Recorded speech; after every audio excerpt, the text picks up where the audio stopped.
The next three examples are all going to be application problems. So this one says a dietitian at General Hospital wants a patient to have a meal that has 47 grams of protein, 58 grams of carbs, and 630 milligrams of calcium. The hospital food service tells the dietitian that the dinner today is pork chops, corn on the cob, and 2% milk. Each serving of pork chop has 23 grams of protein, 0 grams of carbs, and 10 milligrams of calcium. Each serving of corn on the cob contains 3 grams of protein, 16 carbs, 10 milligrams of calcium, and each glass of 2% milk contains 9 grams of protein, 13 grams of carbs, and 200 milligrams of calcium. So, how many servings of each food should the dietitian provide for the patient? Okay, so the big thing here is this is almost set up for us since they already have this table. So that is really nice. I need to figure out what these equations are going to equal. So pause the video if you need to, but what are these equations going to equal?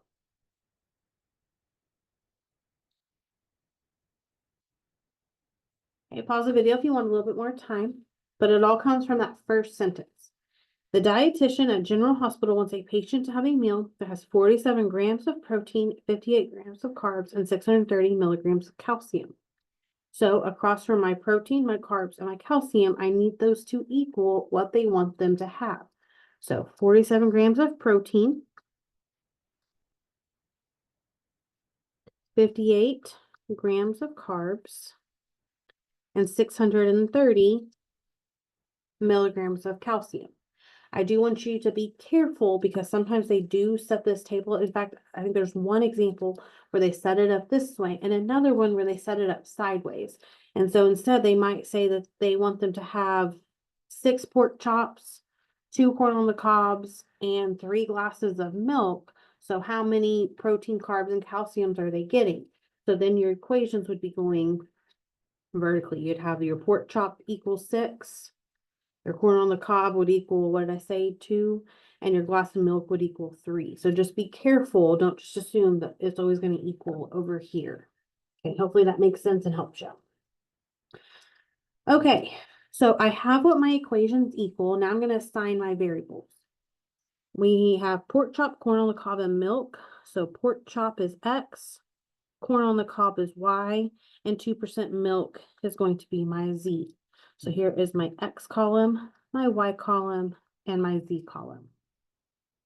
So my augmented matrix really looks just like this.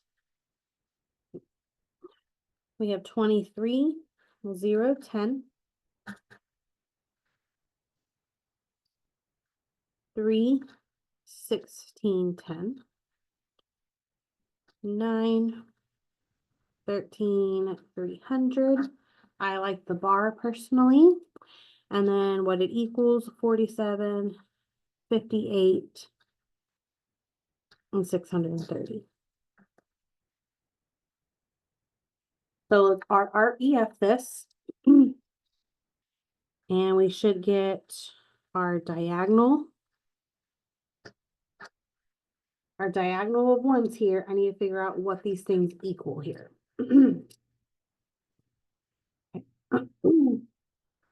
Definitely should have wrote this a little bit smaller, but it is what it is at this point. So here's my Desmos matrix. I hit right here clear and then clear all to get it to go away. So I'm going to hit new matrix, and this one here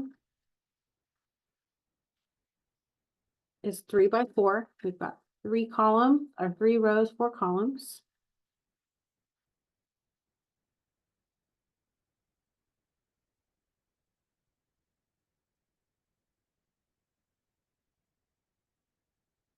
Okay. Enter your data, check your data, and I think I like mine. So I'm going to hit enter, and then I'll do RREF A. And so we've got 1, 2, and 2.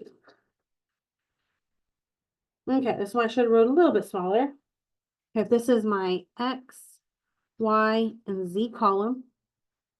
X equals 1, Y equals 2, and Z equals 2.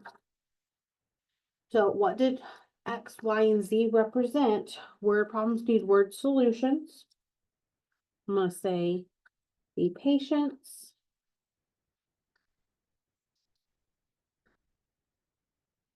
should be served. My X was my pork chop. So 1 pork chop. Y was my corn on the cob. I'm going to just shorthand this to cobs.